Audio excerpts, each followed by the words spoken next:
it's Ezra. I hope you're doing well today. I've decided I'm going to continue on with the Slender the Arrival lore today. In this video, I'm going to cover the story of Kate and CR. This chapter of the Slender the Arrival lore picks up, again, directly where we left off. In the 1950s, Oakside sold a big plot of land to the Coleman Mining Company, which led to the opening of the Coleman Mining Facility. This caused the closure of Oakside, as many were driven away by the rapid industrialisation.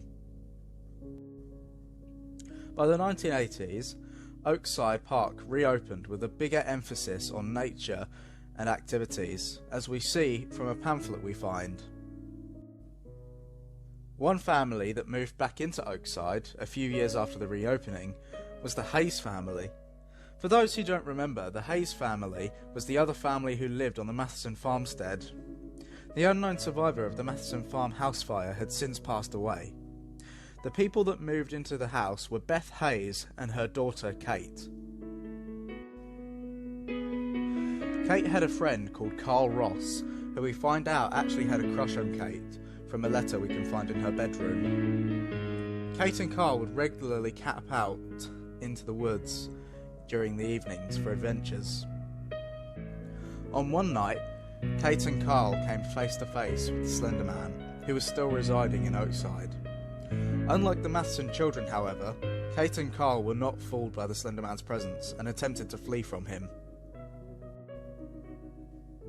Both were split up, and Kate found herself in an enclosed part of Oakside Park.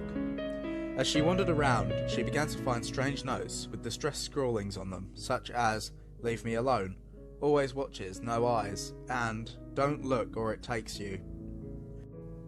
With every page she found, the Slender Man began to get more aggressive. After she found her 8th page, the Slender Man caught her, and she lost consciousness. The last thing she heard was, "I have plans for you, Kate," marking the first time the Slender Man has ever communicated with someone directly.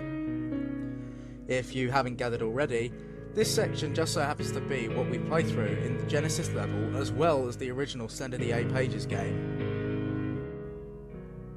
Kate woke up several hours later nearby her house. Another day she contacted Carl to see if he was okay. Thankfully he was, but both would never ever forget that fateful night. Many years later, Beth passed away. Kate organised and had the funeral whilst keeping in contact with Carl. Kate decided that the best thing to do was to sell the house. At this time, memories of the night in the forest began to crop up with both Kate and Carl. Carl suggested that maybe they should try and do something to distract themselves from the terrible things that happened. Luckily, Kate was busy selling the house, so she had that on her mind. Carl, however, had another project he was working on. Carl had pulled out an old case and began an investigation into the disappearance of Charlie Matheson Jr., whose missing poster was still up in disused sites at Oakside, including the Coleman Mine and the area surrounding Charles Matheson's burned down home.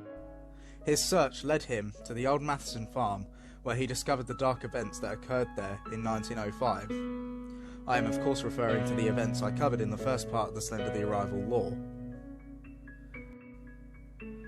There was one thing that Carl was certain of. He was not alone. Not only had the Slender Man followed him to the farm, but so had the proxified Charlie. While Slender Man watched on from a distance, Charlie stayed quite close to Carl. Ultimately, his search of the farm ended with him being chased out by the husk that once was Charlie Matheson Jr.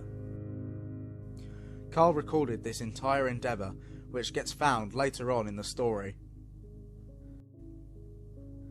As memories begin to flood back to Kate as well, after being told of what occurred on the farm, she began to go insane with fear, writing pages similar to the ones she found in the woods all those years ago.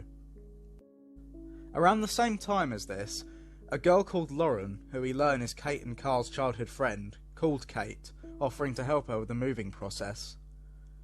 Lauren just so happens to be the person who the player controls in Slender the Arrival.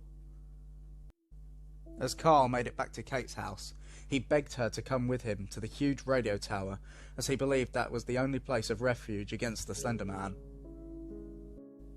When they finally made it to the tower, there was nothing.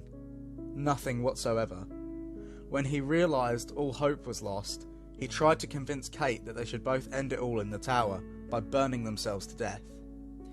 Kate, however, was terrified and fled all the way home. Carl, however, stayed in the tower, where he doused himself in gasoline and burned himself alive. Upon arrival back at her house, Kate continued to make erratic scrawlings. She even began to graffiti her own house with images of the Slender Man. On that night, the Slender Man returned. Kate did all that she could to defend the house, but it was all for naught. The Slender Man got in, and in one final attempt to flee, she dove out of her closed bedroom window, smashing the glass. As she ran, the Slender Man caught her, and turned her into a proxy known only as the Chaser. On the very next day, Lauren arrived at Oakside, parking her car behind a felled tree that blocked the road. We will pick up with Lauren next time, but for now, stay tuned for the next episode. I really hope you enjoyed this. I will see you guys in the next video. Goodbye.